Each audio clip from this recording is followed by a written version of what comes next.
परिचालना करके प्रसाद वितरण किए बिना, वैदिक मंत्रों का उच्चारण किए बिना, पुरोहितों को दक्षिणा दिए बिना तथा श्रद्धा के बिना संपन्न किया जाना है वह तामसी माना जाता है। हरे कृष्ण जी। तो देखिए सिंपल है, इसमें विधिहीनम, विधि के बिना यानी निर्देश के बिना, अशिष्ट अन्नम, अन्न यानी कि प्रसाद, अन्न प्रसाद वितरण के बिना, अन्न वितरण के बिना यानी कि प्रसाद वितरण के बिना। यज्ञों में अन्न जो है वो चढ़ाया जाता था, उसको हाविष्य अन्न कहते थे, तो उसी से प्रसाद भी बनता था। मंत्रहीनम, वैदिक मंत्रों का उच्चारण किए बिना, और उच्चारण भी कैसा होना चाहिए, उच्चारण एक्चुअली यज्ञ में जो किया जाता है उसमें उच्चारण बिल्कुल परफेक्ट होना चाहिए। ऐसे कुछ उदाहरण भी आते हैं शास्त्रों में जहां पे गलत उच्चारण के कारण हम लोग चाहते कुछ और थे और वो कुछ और गया। तो जैसे एक बहुत ही कॉमन उदाहरण जो आता है वो वृत्रासुर का उदाहरण आता है। ये जो वृत्रासुर थे, इनका जब आह्वान किया जा रहा था, इंद्र का शत्रु के लिए यज्ञ किया जा रहा था, तो जो त्वष्टा थे जो यज्ञ करवा रहे थे वो थोड़ा देर के लिए उच्चारण को थोड़ा लंबा कर दिए, ऐसा नहीं गलत भी उच्चारण किए, वो पॉज थोड़ा ज्यादा देके थोड़ा लंबा कर दिए उच्चारण, इंद्र शत्रुहो ऐसे कर दिए, इंद्र शत्रुहो ऐसे कर दिए। तो उसी में क्या हो गया कि ये जो इंद्र का शत्रु को उत्पन्न करने के लिए ये यज्ञ किया गया था, लेकिन उच्चारण के कारण ऐसा हो गया कि ऐसा व्यक्ति प्रकट हुआ जिसका शत्रु इंद्र है। तो वो इंद्र का शत्रु नहीं था, लेकिन उसके शत्रु इंद्र थे। तो ये टेक्निकल डिटेल्स जो है गलत उच्चारण के कारण होता था पहले। अभी तो हम लोग खैर हरे कृष्ण महामंत्र का उच्चारण करते हैं, इसमें उच्चारण सही ना भी हो तो भी भगवान को यदि मन से किया जाता है तो सही होता है। और इवन भगवत गीता जो हम लोग पढ़ते हैं, हम लोग का ध्येय अलग है, बट हाँ साथ में हम लोग प्रयास करते हैं कि हाँ हम लोग अपनी तरफ से बेस्ट कर पाए।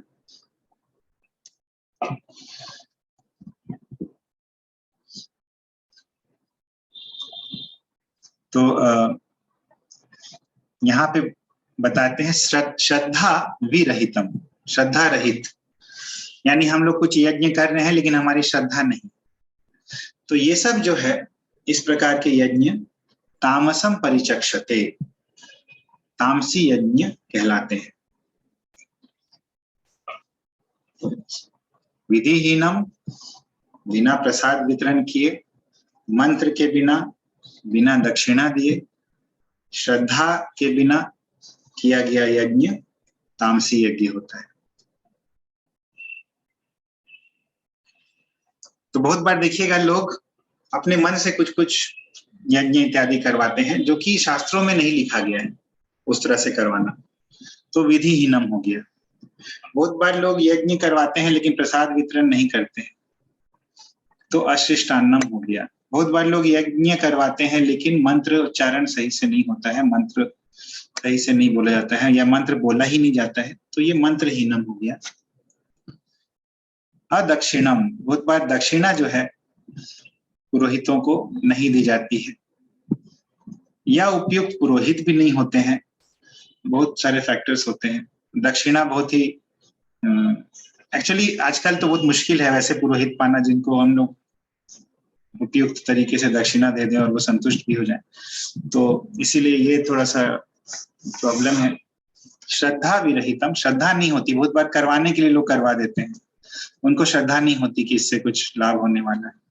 तो एक्चुअली कलयुग में इसीलिए कहा गया है कि जो यज्ञ है उनको करवाना बहुत मुश्किल है, क्योंकि ये सभी क्लॉजेस जो हैं ये फेल हो जाते हैं।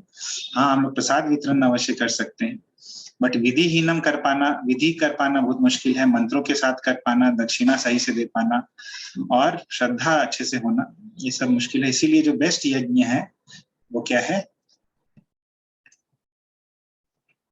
हरे कृष्ण हरे कृष्ण कृष्ण कृष्ण हरे संकीर्तन यज्ञ। यज्ञ संकीर्तन प्रायः यजंती ही सुमेधसा। तो हरे कृष्ण महामंत्र जैसा मौसी बता रही है, संकीर्तन यज्ञ जो है यही इस युग का यज्ञ है, क्योंकि बाकी यज्ञ करने की क्षमता नहीं है लोगों में।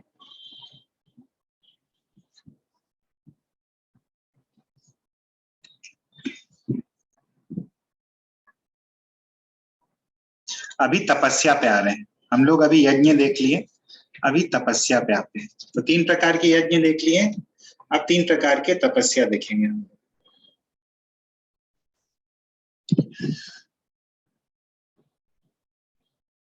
देव द्विज गुरु प्राज्ञा गुरु प्राज्ञा पूजनम शौचमार्जवम् पूजनं शौचमार्जवम् ब्रह्मचर्यम् अहिंसा च ब्रह्मचर्यं शारीरं तप उच्यते। शारीरं तप उच्यते। देव द्विज गुरु प्राज्ञा देवद्विज गुरु प्राज्ञा देवद्विज गुरु प्राज्ञा पूजनं शौचमार्जवम् पूजनं शौचमार्जवम् ब्रह्मचर्यम् अहिंसा च उच्यते। शारीरं तप उच्यते। शारीरं तप देवद्विज उच्यते गुरु प्राज्ञा देवद्विज गुरु प्राज्ञा देवद्विज गुरु प्राज्ञा पूजनं शौचमार्जवम् पूजनं शौचमार्जवम् ब्रह्मचर्यम् अहिंसा च ब्रह्मचर्यमहिंसा च शारीरं तप उच्यते। शारीरं तप उच्यते।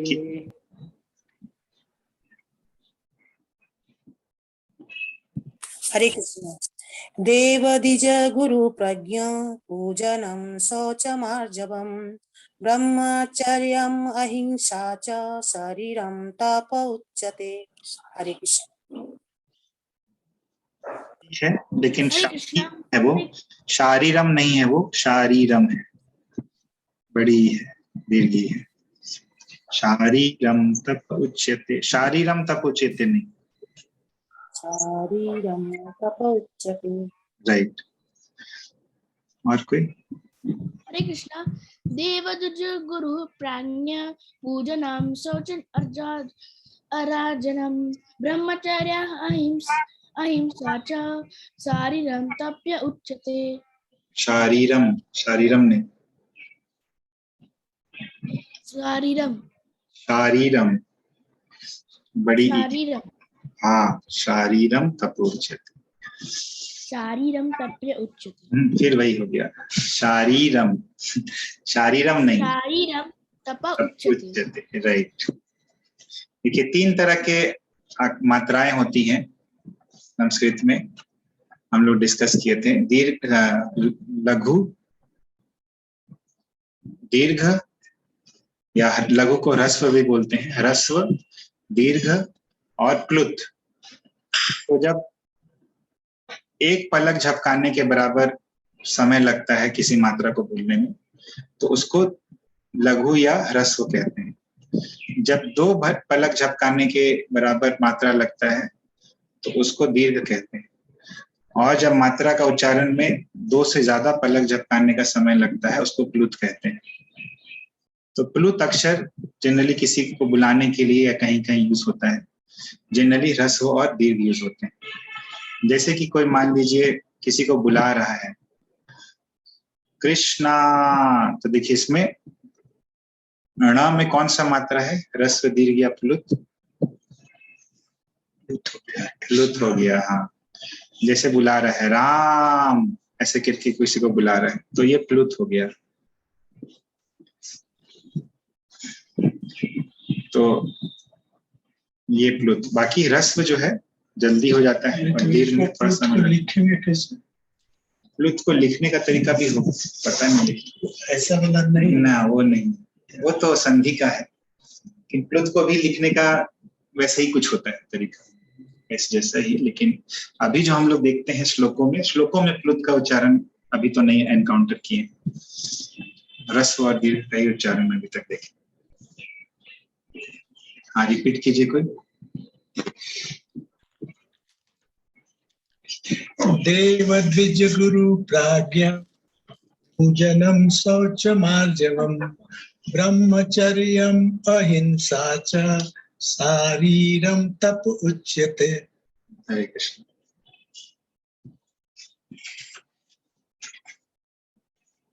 और कोई?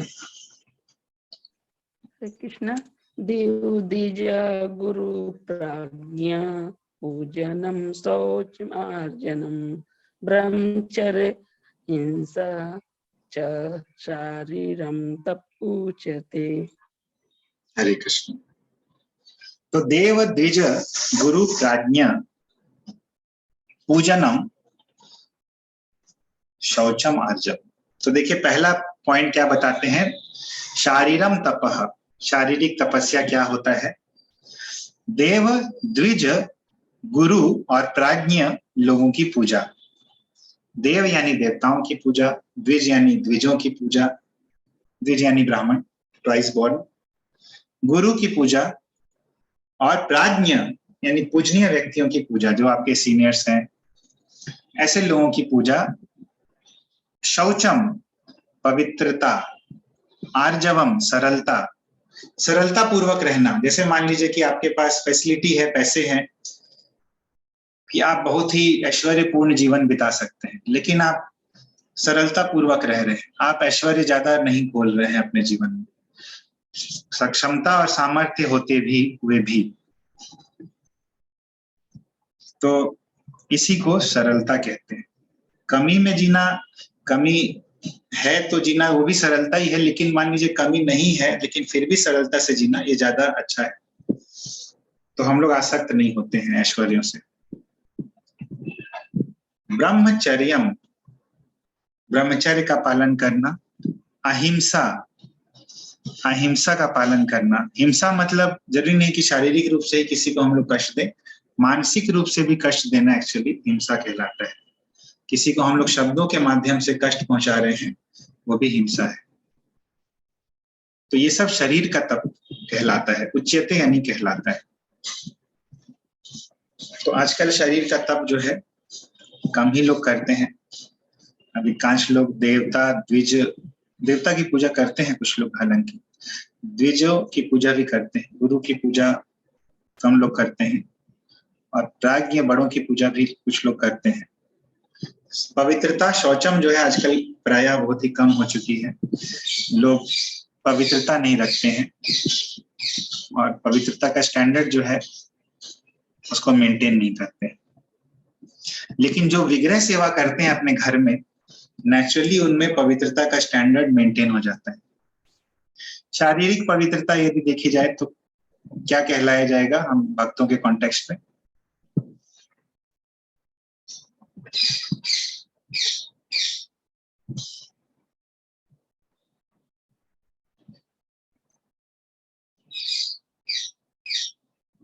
बताइए, कृष्णा माता जी बतलाइए। शारीरिक शुद्ध क्या बोले मुझे? हाँ भाई, शारीरिक शुद्धि क्या कहलाएगा भक्तों के संदर्भ में? शारीरिक मतलब नहाना, शुद्ध कापड़ पहनना, पहन के जैसे पूजा रूम में जाना तो हाथ ठीक से धोना, ये शारीरिक शुद्धता होता है। और उदाहरण दीजिए कुछ और बाकी लोग।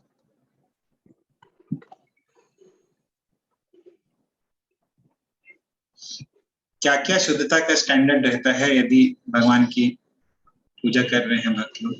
ऐसे भी होना चाहिए, लेकिन भगवान की पूजा, अर्च विग्रह की पूजा होने से ऑटोमेटिकली ये सब हो जाता है।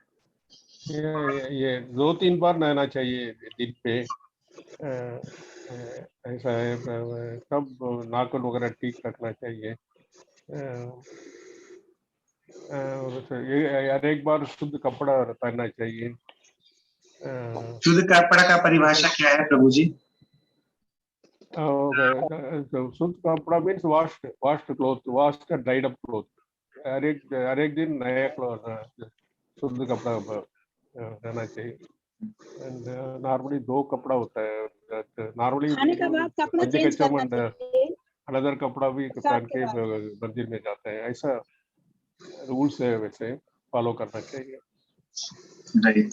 हर एक बार जब टॉयलेट वगैरह जाते हैं तो दोबारा हर एक बार नहाना पड़ेगा। इनिशिएशन जो लिए है ना उन्होंने, सुबह मतलब किसी भी समय जाते हैं टॉयलेट होने के बाद कभी भी टॉयलेट जाते हैं तो नहाना है। no, वैसे two toilet, that is when Right. you go for stool and all those things. Right, That time you have to take bath. Yeah. Actually आप लोग मतलब भक्त लोग एक्चुअली जो भी जाते हैं टॉयलेट जाते हैं उसके बाद टच नहीं करते हैं, वो सीधे नहाते हैं और फिर वो अपना कपड़ा भी टच करते हैं। इसलिए जो भी टॉवेल वगैरह है उसको पहले ही रख लेना है बाथरूम में। कोई भी शुद्ध कपड़ा जो है कॉन्टामिनेटेड अवस्था में नहीं छूना है, और यदि छू दिए तो टॉवेल को फिर पूरा धो लीजिए और फिर यूज कीजिए।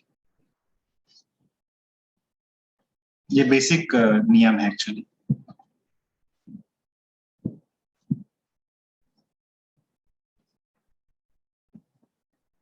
ऐसा नहीं कि हम लोग टॉयलेट चले गए फिर हम लोग गमछा रखें, ये सब छू रहे हैं, इधर उधर बैठ रहे हैं, वो नहीं करना है। टॉयलेट जाके सीधे नहाना है, फिर सर का बाल नाखून कटा के सब नहाना चाहिए, ये सब भी। हाँ, मान लीजिए कि सर का बाल काट लिए और बैठे हुए हैं, या नाखून काट लिए हम लोग, उसके बाद नहा नहीं रहे हैं। नाखून काट के नहाना है। नाखून काट के बिना नहाए रहना, that is contaminated state. Right, ये बहुत अच्छा पॉइंट था। शेविंग करके नहाना है, ऐसा नहीं कि नहा के फिर शेविंग कर रहे हैं हम, तो फिर कंटामिनेटेड हो गया। मेरा क्वेश्चन है नेल वाला के बारे में। मेरी मम्मी बोलती है कि नेल काटने के बाद हाथ धोना चाहिए, क्यों? नहीं तो उससे नेक्स्ट लेवल पे आ जाओ तुम। नेल काटने के बाद नहाना चाहिए, हाथ धोने से नहीं कुछ होगा। हाथ धोना तो चलो फिजिकल क्लीननेस है कि नाखून में जो गंदगी थी वो, बट हमारे जो स्क्रिप्चर्स कहते हैं, जो हम लोग फॉलो करते हैं भक्त लोग, सभी लोग, ये सब बेसिक स्टैंडर्ड है, वो हाई स्टैंडर्ड्स नहीं। नाखून कटा तो उसके बाद नहाना है, इसीलिए सुबह सुबह ही काट लेना चाहिए, या दिन में कभी काटे तो नहाना। ज्यादा नहाना चाहिए, शारीरिक अगर प्रॉब्लम होता पेट है साफ किए, साफ होने के बाद भी नहाना है। ऐसा नहीं कि पेट साफ करने के बाद फिर नहाना नहीं है, वो सब गंदगी है। फिर नेक्स्ट आते हैं हम लोग किचन का स्टैंडर्ड। किचन में जो भी यूटेंसिल्स हैं भगवान का जिसमें ऑफरिंग होता है, उनको सेपरेटली धोना है। हम लोग डिस्कस किए थे।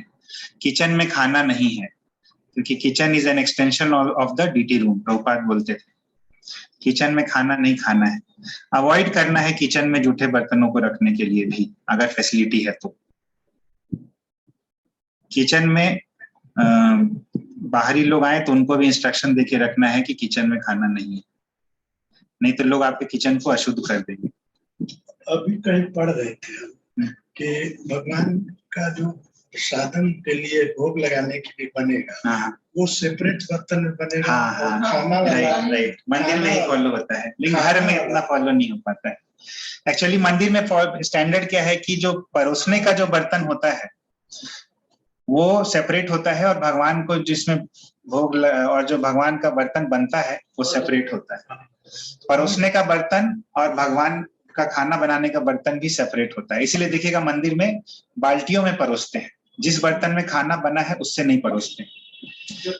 ये स्टैंडर्ड है। लेकिन बनाने का हाँ वही, हाँ मतलब बनाने वाले, जैसे मान लीजिए कि बनाने के लिए क्या थोड़ा बनाएंगे, प्रसादम और भोग लगाएंगे और उसको मिला देंगे अपने बनने वाले में। नहीं, बनाने वाला बर्तन की बात कर रहे हैं। बस बनाने वाला बर्तन और परोसने वाला बर्तन, ये दोनों अलग अलग रहता है। नहीं, क्या उसी में पढ़ रहे थे कि बर्तन भी जो प्रसादम भोग लगाया जाएगा उसके लिए बर्तन भी अलग रहेगा, और जो प्रसाद वितरण के लिए जो वही तो बोल रहे हैं लगाया जाएगा। हाँ, प्रसादम जिससे आप सर्विंग कर रहे हैं, जो बाल्टी से सर्विंग कर रहे हैं, वो अलग है, लेकिन भगवान का खाना जिसमें पका है वो अलग है, वो मतलब भगवान का जो खाना बनेगा वो तो बड़े बर्तन में मांस में बनेगा। राइट राइट, उसी से थोड़ा सा लेके आप भगवान को भोग लगाएंगे, अलग बर्तन में लगा देंगे। जैसे हम लोग घर में भी करते हैं, हम लोग किसी को परोसते हैं तो हम लोग जिस कढ़ाई में खाना बना है उससे नहीं परोसते, राइट। कभी कभी कम रहता है तो हाँ, लेकिन वो सही तरीका नहीं है एक्चुअल में, दूसरे बर्तन में करके या तो वहीं पे आदमी लगा दे प्लेट्स और ले आए। बहुत बार देखते हैं कि लोग खाना जिसमें बनाते हैं वो बर्तन को लेते आते हैं, डाइनिंग टेबल पे रख देते हैं और उसी से सब ले लेके खाते हैं और खा रहे हैं एक हाथ से, और लेफ्ट हैंड चूंकि उनको लगता है कि जूठा नहीं है इसीलिए लेफ्ट हैंड से परोसते भी जाते हैं। तो ये तो जूठा हो गया फिर सब कुछ। जब हम लोग दाएं हाथ से खाना खाते हैं तो बायां हाथ भी अशुद्ध हो जाता है। ये बहुत बेसिक सा नियम है जिसको लोग भूल चुके हैं प्राय आजकल। घर पे भी ऑफर करने वाला बर्तन अलग हो सकता है ना, भगवान को ऑफर करने वाला बर्तन तो अलग रहता है, राइट। और भगवान को ऑफर करने के बाद प्लेट जब धुल जाता है तभी हम लोग प्रसादम ले सकते हैं।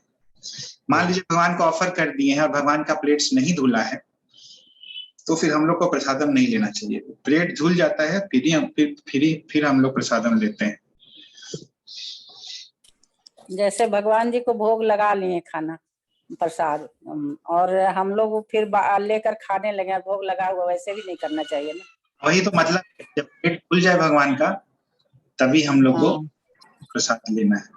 हाँ, कभी कभी यही कंसेप्शन रहता है कि भगवान को निकाला भोग लगा दिया, नहीं तो वो कंसेप्शन नहीं, फिर तो प्रसादम आके मिलेगा तब। हाँ राइट राइट।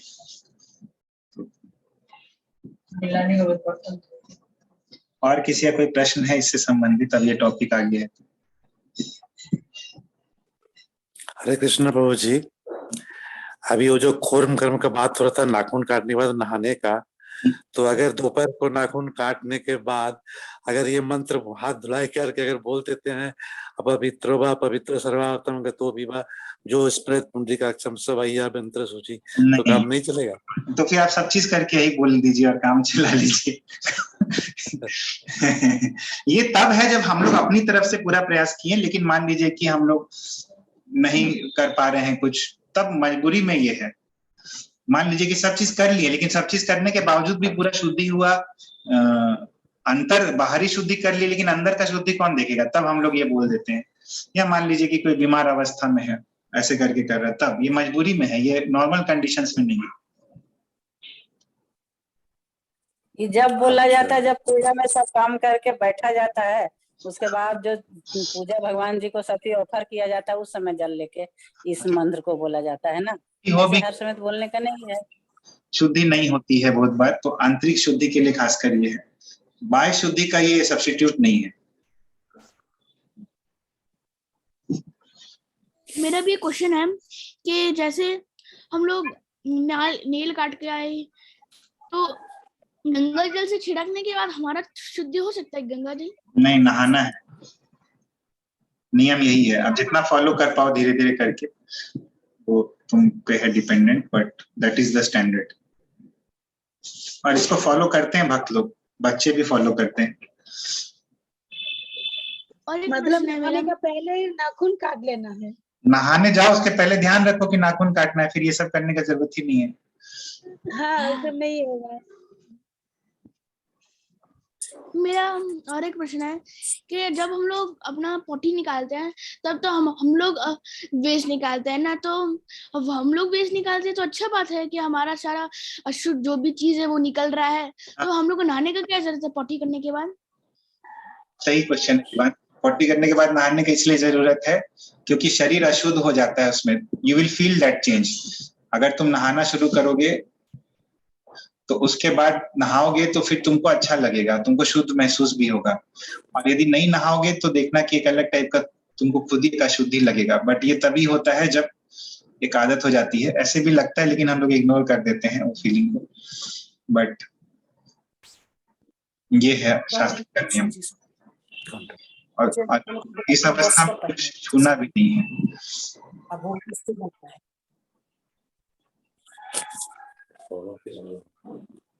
हरे कृष्ण प्रभु जी। हाँ। हरे कृष्ण प्रभु जी। हाँ बोलिए मत। मानिए किसी का तबीयत खराब हो गया, उसको पेट का बीमारी हो गया, 10 बार जा रहा है, तो वो फिर क्या करेगा? हाँ उसको प्रसाद भी बनाना है, ऐसा नहीं कि उसके घर में कोई है प्रसाद बनाने के लिए, तो भी नहीं है। अब मानिए उनका तबीयत भी खराब है, 10 बार 15 बार कोई गया है लैट्रिन, प्रसाद भगवान को डायरेक्टली ऑफर ना करे, उस समय किसी का हेल्प ले ले, अगर घर में कोई है तो उन लोग से कुछ दूसरा प्रसाद ऑफर करे। अगर घर में एक भी आदमी है तो, अगर घर में कोई व्यक्ति नहीं है तो फिर उस सिचुएशन में मानसिक रूप से ऑफर कर दे।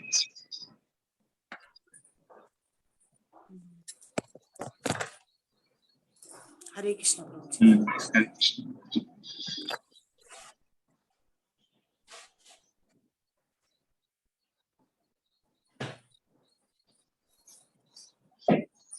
ठीक है, और किसी का कोई पॉइंट है या कोई प्रश्न? हम लोग मिसलेनियस प्रश्न पूछ सकते हैं टॉपिक से नॉट नहीं, अभी बस टॉपिक से रिलेटेड, क्योंकि समय भी हो गया है। तो शौचम हम लोग देख लिए, आर्जवम पे चलते हैं। आर्जवम यानी सिंप्लिसिटी, सिंप्लिसिटी से रहना, तो ज्यादा तामझाम नहीं रखना, ब्रह्मचर्य का पालन करना, अहिंसा हम लोग ऑलरेडी डिस्कस कर चुके हैं, किसी को मानसिक या शारीरिक दुख नहीं पहुंचाना, ये सब शरीर की तपस्या है। तो ये हम लोग देखिए, ये जो है हम लोग अभी वाणी की तपस्या जो है हम लोग अगली क्लास में देखेंगे। दीवान सप्ताह में एक दिन आता है, उसका क्वेश्चन सुन लियो।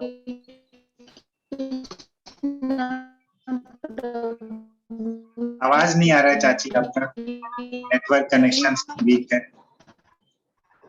थोड़ा स्ट्रॉन्ग एरिया में जाके ट्राई कीजिए जहाँ कनेक्शन स्ट्रॉन्ग है। हरे कृष्णा प्रभु जी। हाँ बोलिए। कह रहे हैं कि जो लड्डू गोपाल के जो पूजा करते, राधे कृष्ण के जो हम लोग पूजा करते, तो उनको रोज नहाना चाहिए ना, कपड़ा बदलनी चाहिए ना? अगर हो बहुत खुश होते हैं अभी, और ना हो पाए तो कम से कम एकादशी के दिन करें। लेकिन यदि आप लोग कर सकते हैं, अपने ऊपर डिपेंड करता है। यदि डेली भगवान का वस्त्र चेंज कर सकते हैं तो फिर बिल्कुल कीजिए। डेली अभिषेक कर सकते हैं तो बिल्कुल कीजिए। भगवान अभिषेक से, दो चीज से भगवान बहुत खुश होते हैं, एक तो अभिषेक से और दूसरा प्रसादम से। तो नया नया चीज बना भगवान को खिलाने से खुश होते हैं, और डेली अभिषेक से बहुत खुश होते हैं। जितना दोनों चीज हो पाए करना चाहिए। लड्डू गोपाल की पूजा जो है वर्जित नहीं है, एडवाइजेबल भी नहीं है, लेकिन पहले से यदि है तो आप वे भी नहीं कर सकते हैं। बट लड्डू गोपाल की पूजा इज नॉट एडवाइज्ड। राधा हम लोग का भाव क्या है? हम लोग का भाव भगवान के लिए जनरली, हम लोग का जो रूप गोस्वामी के अनुग है, उनका भाव माधुर्य भाव है। कुछ लोगों का सख्य भाव भी हो सकता है कि भगवान मेरे सखा है। लड्डू गोपाल की पूजा कर सकते हैं यदि आपका वात्सल्य भाव है भगवान के प्रति, तो वैसा है तो है। लेकिन जनरली लोगों का जो रूपानुग होते हैं उनका माधुर्य भाव रहता है, इसीलिए भाव के अनुकूल विग्रह होना चाहिए। होने के नाते पूजा कृष्ण और राधा की साथ साथ करनी है। हाँ, हरे कृष्ण प्रभु, राधा कृष्ण और लड्डू गोपाल दोनों चलिए नहीं हो एक ही जगह, एक ही आल्टर में। क्या बोल रहे हैं? राधा कृष्ण और लड्डू गोपाल दोनों हो सकता है ना? बोलिए, क्या क्वेश्चन? मतलब ये है ना कि हम लोग जो फॉलो कर रहे हैं उसमें राधा कृष्ण को मतलब साथ साथ ही मानते हैं। अदरवाइज मतलब राधा ही जो है कृष्ण की मतलब वो है भक्ति है, तो साथ साथ ही आनंद के लिए दोनों लोगों की पूजा करते हैं माधुर्य में हम लोग। अदरवाइज वात्सल्य में हम लोग करेंगे तो केवल लड्डू गोपाल की करेंगे। इसीलिए इस्कॉन में लड्डू गोपाल की पूजा जो है एडवाइजेबल नहीं है। राइट, लेकिन किसी का भाव यदि वात्सल्य भाव है तो वो कर सकते हैं। बट पहले से है तो करना है। हाँ, और उसमें पहले से है तो कीजिए, लेकिन साथ में राधा कृष्ण का भी करिए। हाँ, कीजिए, वैसे करके कर सकते हैं। और एक और चीज है कि हम लोग एक्चुअली मेन हम लोग कृष्ण की भी पूजा करते नहीं है, कृष्ण और राधा दोनों नहीं, हम लोग कृष्ण और राधा ये दोनों की नहीं, हम लोग एक्चुअली राधा रानी के ही डिसाइपल्स हैं। मतलब राधा रानी के ही हम लोग गौड़ीय वैष्णव लोग जो हैं वो राधा रानी के ही अनुयायी हैं। राधा रानी की जो सखियां हैं, उनकी मंजरियां हैं, उनके अनुयायी हैं। और चूंकि राधा रानी प्रसन्न होती है कृष्ण की पूजा साथ में करने से, इसीलिए हम लोग राधा कृष्ण की पूजा करते हैं। मतलब मिलने हम लोग राधा, हाँ, मान लीजिए कृष्ण है लेकिन राधा रानी के बिना है, तो फिर हम लोग कृष्ण को ज्यादा ये नहीं देते हैं। राधा रानी के साथ ही हम लोग कृष्ण को, क्योंकि राधा रानी लेकिन जो जानते हैं, हरे कृष्ण, लेकिन जो जानते हैं कि हमको ना बाल गोपाल का पूजा करना है, वही वात्सल्य भाव में करेंगे। लेकिन अधिकतर लोग जो घर घर में आजकल बाल गोपाल रहता है, वो तो ऐश्वर्य भाव में ही करते हैं ना कि भगवान है। हाँ, तो ऐश्वर्य भाव में कर सकते हैं। देखिए, जिनको नहीं पता है वो तो किसी भी भाव में कर सकते हैं। लेकिन मैं बता रहा हूँ कि जो गौड़ीय वैष्णव है, जो इस्कॉन में है, जो इस्कॉन भी गौड़ीय वैष्णव संस्था ही है, तो वो लोग इस प्रकार से, हम लोग रूप गोस्वामी के अनुगत्य में पूजा करते हैं। हम लोग के जितने भी भक्ति शास्त्र हैं उन्हीं के अनुगत्य में है, तो इसीलिए। लेकिन भाव किसी का भी कुछ भी हो सकता है, बट जनरली कहा जा रहा है कि सख्य भाव के भी बहुत सारे भक्त हैं जो कि गौड़ीय वैष्णव में हैं, और वात्सल्य भाव के भी कुछ भक्त हैं। लेकिन जो प्रीडोमिनेंट है वो है माधुर्य भाव। हरे कृष्ण प्रभु जी। मेरा एक प्रश्न है कि गोलक वृंदावन में, हाँ, बोलिए। हाँ प्रभु जी, जैसे हम लोग डेली पानी से, शुद्ध पानी से श्री कृष्ण भगवान को नहलाते, राधा कृष्ण को, तो क्या अभिषेक नहीं है? हाँ हाँ, अभिषेक है, वो बिल्कुल है। जो पंच, जरूरी नहीं कि आप 5 चीजों से ही करें तो पंचगव्य तो डेली तो, राइट, वो भी अभिषेक है, उससे ही भगवान प्रसन्न हो। अच्छा, ऐसा नहीं है कि बिल्कुल वैसे ही अभिषेक करना है। हरे कृष्ण प्रभु, नॉर्मली ये दास्य भाव से करना है बोल रहे हैं ना? हरे कृष्ण प्रभु जी, नॉर्मली ये दास्य भाव से करना है और कोई भाव में नहीं करना है, ऐसा बोलते हैं। ऐसा बोलते हैं इन स्टेजेस में। साधना भक्ति जब होती है तो वैधि साधना भक्ति के स्तर पे हम लोग को दास्य भाव में करना है, लक्ष्मी नारायण समझ के करना है शुरू में। बाद में जैसे जैसे राग बढ़ते जाता है, एडवांस स्टेज में हो सकता है। एडवांस स्टेज में रागानुगा साधना भक्ति माधुरी भाव हो सकता है। माधुरी भाव में कर सकते, भाव आपका उदित हुआ है, नेचुरली जो आया है। ऐसा नहीं कि आर्टिफिशियली आप कर रहे हैं, एक नेचुरली आते जाएगा यदि वैदिक भक्ति से नेचुरली आ जाता है। शुरू में बेस्ट, प्रभु जी जो बोले वो बेस्ट तरीका है। हम लोग अभी इनिशियल लेवल पे ही है, हम लोग को सिंपल है, हम लोग के लिए कुछ दिमाग ज्यादा नहीं लगाना है। हम लोग को लक्ष्मी नारायण के रूप में ऐश्वर्य भाव से अभी कर सकते हैं, क्योंकि हमारे अंदर माधुर्य भाव है कि नहीं वो नहीं पता, लेकिन अगर है तो ठीक है, उस भाव में कीजिए। लेकिन अभी जो है अधिकांशतः हम लोग हमारे अंदर इतने अनर्थ हैं और इतना ये है, हम लोग ऐश्वर्य भाव नहीं करते। मेरा एक प्रश्न है, गोलक वृंदावन में एक कल्प वृक्ष है, वो बोला जाता है जो भी मांगेंगे वो दे देगा, लेकिन अगर हम लोग चिकन नॉनवेज मांगेंगे तभी भी दे देगा? हाँ, तो वहां जाओगे, जा ही नहीं पाओगे अगर वो सब मांगने का अभिलाषा रहेगा तो। इसीलिए तो एलिजिबिलिटी टेस्ट होगा ना यहाँ पे मेटेरियल वर्ल्ड में, वहाँ परीक्षा होगा। जैसे कि आईआईटी में जो भी लड़का जाता है उसका प्लेसमेंट हो जाता है, उसको लाखों का पैकेज मिलता है। लेकिन नॉन एलिजिबल लोग नहीं जाता, इसीलिए एक स्ट्रिक्ट एग्जामिनेशन होता है कि वैसे लोग ही जाए। उसी तरह गोलोक वृंदावन में जाने वाले लोग जो है इस तरह का कामना नहीं करते हैं, इसीलिए इतना टेस्ट होता है मेटेरियल वर्ल्ड में। अच्छा, ठीक है। और ये जो सुराबी का हुआ है, ये निकला कहाँ से है, ये क्वेश्चन है। भगवान प्रकट किए हैं ये सब, जितने भी चीजें आई हैं सब भगवान से ओरिजिनली आई हैं। आप तो बोल रहे हैं ये तो भगवान से आया है, लेकिन मैं तो सुना ये समुद्र मंथन से आया है। समुद्र मंथन से सुरभि काउज नहीं आई है। सुरभि गाय जो है वो एक्चुअली गोलोक वृंदावन से ओरिजिनल आई और उसी से सभी गायें आई, समुद्र मंथन से नहीं आई। ये जो कल्प वृक्ष है और जो सुरभि गाय सब तो स्वर्ग में है ना? नहीं, सुरभि गाय जो है गोलोक वृंदावन में है, कामधेनु गाय जो है वो स्वर्ग में। एक सुरभि गाय जो है वहां से भगवान भेजे और उन्हीं से सभी गाय की प्रजातियां जो है वो इस और भौतिक जगत में। स्वर्ग में है ना, कल्प वृक्ष स्वर्ग में है, लेकिन गोलोक वृंदावन में असंख्य कल्प वृक्ष है। वहां पे सभी वृक्ष कल्प वृक्ष है।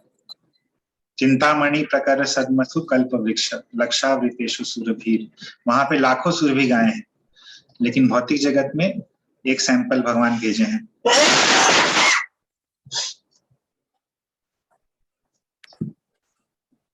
ठीक है, हम लोग यहीं पे विराम देते हैं आज। नेक्स्ट हम लोग मिलेंगे फिर मंडे को। ट्यूसडे को क्लास नहीं होगा, मंडे को होगा, फिर वेडनेसडे को होगा 8 बजे। सैटरडे को 9 बजे ही रखेंगे हम। हरे कृष्ण। श्रीमद् भागवत गीता की जय, जगत गुरु की जय।